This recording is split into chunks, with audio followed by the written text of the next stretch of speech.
स्वागत है बच्चों आपका मेरी एक और न्यू वीडियो में। आज मैं आप ही की पाठ्य पुस्तक स्पर्श के काव्य खंड के पाठ 4 मनुष्यता जो मैथिली शरण गुप्त द्वारा रचित है उसके प्रश्न उत्तर लेकर आई हूँ। आपको स्क्रीन में सामने नजर आ रहा होगा, ये आपके पाठ आधारित प्रश्न उत्तर हैं। तो इनके सारे प्रश्न उत्तर मैं आपको समझाऊंगी, प्रश्न भी और उत्तर भी। तो देखते हैं बच्चों।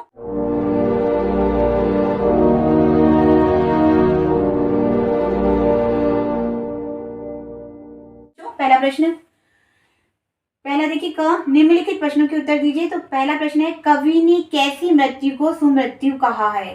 तो कैसी मृत्यु सुमृत्यु है? उत्तर है, कवि ने ऐसी मृत्यु को सुमृत्यु कहा है जो मानवता की राह में परोपकार करते हुए आती है, जिसके बाद मनुष्य को मरने के बाद भी याद रखा जाता है। तो मैंने सुमृत्यु का मतलब पहले ही बताया था। सुमृत्यु का मतलब होता है किसी ऐसा काम करके मरना कि पीछे से मरने के बाद भी आपको लोग याद करें। तो ऐसा काम यानी परोपकार करना, दूसरों की मदद करना। जब आप दूसरों की मदद करेंगे तो जाहिर है व्यक्ति आपको मरने के बाद भी याद करेंगे। तो ऐसी मृत्यु जो होती है सुमृत्यु होती है। ठीक है, तो नेक्स्ट प्रश्न पर आते हैं बच्चों। उदार व्यक्ति की पहचान कैसे हो सकती है? उदार मतलब परोपकार, जो दूसरों का भला करता है। तो ऐसे व्यक्ति की पहचान कैसे हो सकती है? तो उत्तर, उदार व्यक्ति परोपकारी होता है, अपना पूरा जीवन पुण्य व लोकहित कार्य में बिता देता है। पुण्य यानी दूसरों का भला करना। किसी से भेदभाव नहीं रखता, आत्मीय भाव रखता है यानी दूसरों से अपनापन का भाव रखता है।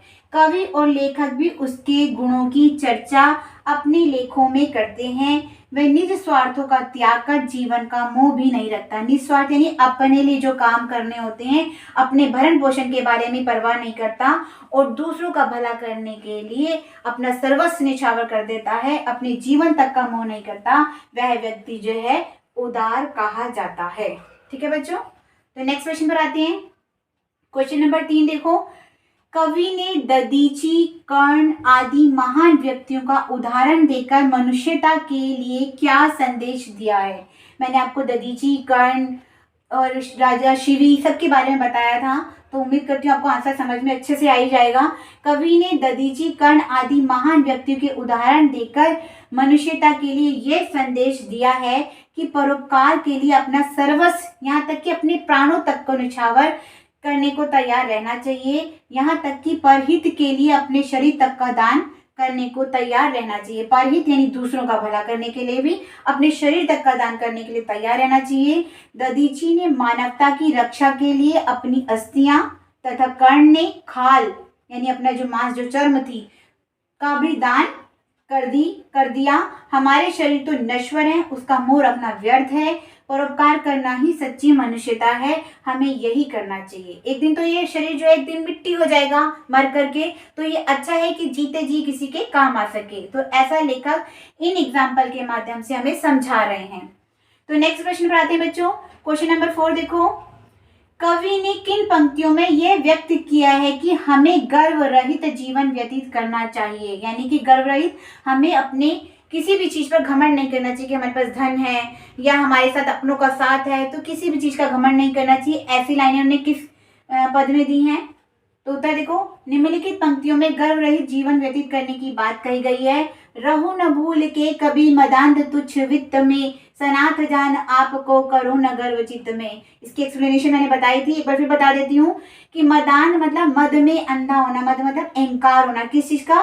तुच्छ वित्त, तुच्छ मतलब छोटा, यानी धन को उन्होंने तुच्छ बोला है कि धन आपके पास बहुत अधिक है, तो इस अधिक धन को उन्होंने तुच्छ बोला। तो इस अधिक धन को तुच्छ के समान माना गया कि इसके लिए अहंकार नहीं करना है, घमंड नहीं करना है कि हमारे पास बहुत धन है, हम तो बहुत अमीर हैं। और सनात जान आपको करुणा गर्व चित्त में, कि ये सोच कर कि मेरे साथ तो अपने सभी के सभी लोग खड़े हैं, तो इसका भी गर्व अपने चित्त में यानी अपने मन में नहीं करना है। तो इन पंक्तियों से पता चलता है कि गर्व रहित जीवन व्यतीत करना चाहिए। ठीक है, नेक्स्ट प्रश्न पर आते हैं बच्चों। 5वां, मनुष्य मात्र बंधु है से आप क्या समझते हैं, स्पष्ट कीजिए। उत्तर है बच्चों, मनुष्य मात्र बंधु है से तात्पर्य है कि सभी मनुष्य आपस में भाई बंधु हैं, क्योंकि सभी का पिता एक ईश्वर है। इसलिए सभी को प्रेम भाव से रहना चाहिए, सहायता करनी चाहिए, कोई पराया नहीं है, सभी एक दूसरे के काम आए। ठीक है बच्चों, तो ये सभी क्या है? बंधु हैं, हमें दूसरों का बंधु समझ करके मदद करनी चाहिए। बंधु मतलब भाई समझ करके मदद करनी चाहिए। तो क्वेश्चन नंबर 6 पर आते हैं, कवि ने सबको एक होकर चलने की प्रेरणा क्यों दी है? तो उत्तर देखते हैं इसका। कवि ने सबको एक साथ चलने की प्रेरणा इसलिए दी है क्योंकि सभी मनुष्य उस एक ही परमपिता परमेश्वर की संतान हैं। इसलिए बंधुत्व के नाते हमें सभी को साथ लेकर चलना चाहिए, क्योंकि समर्थ भाव भी यही है कि हम सबका कल्याण करते हुए अपना कल्याण करें।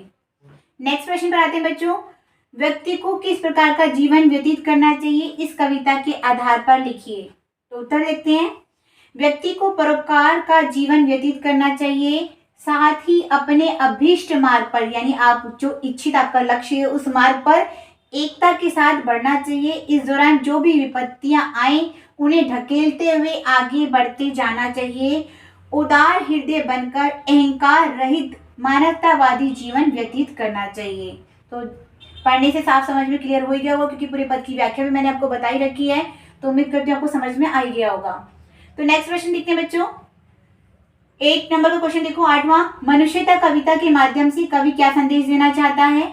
उत्तर देखते हैं, मनुष्यता कविता के माध्यम से कवि यह संदेश देना चाहता है कि हमें जीवन परोपकार में व्यतीत करना चाहिए, यानी दूसरों का भला करने में हमें अपना जीवन व्यतीत कर देना चाहिए। सच्चा मनुष्य दूसरों की भलाई के काम को सर्वोपरि मानता है, यानी सबसे ऊंचा मानता है। हमें मनुष्य के बीच में कोई अंतर नहीं करना चाहिए। हमें उदार हृदय बनना चाहिए। हमें धन के मद में अंधा नहीं बनना चाहिए। मानवतावाद को अपनाना चाहिए, यानी मानवता ही धर्म है ऐसा मानना चाहिए। दूसरों का भला करना ऐसा मानना चाहिए। ठीक है, तो बच्चों आगे बढ़ते हैं। ख नंबर का देखो क्वेश्चन, निम्नलिखित का भाव स्पष्ट कीजिए। तो ये पंक्तियां दे रखी हैं, मैं पहले भी पद में आपको पिछली वीडियो में समझाई चुकी हूँ, एक बार फिर से देख लो।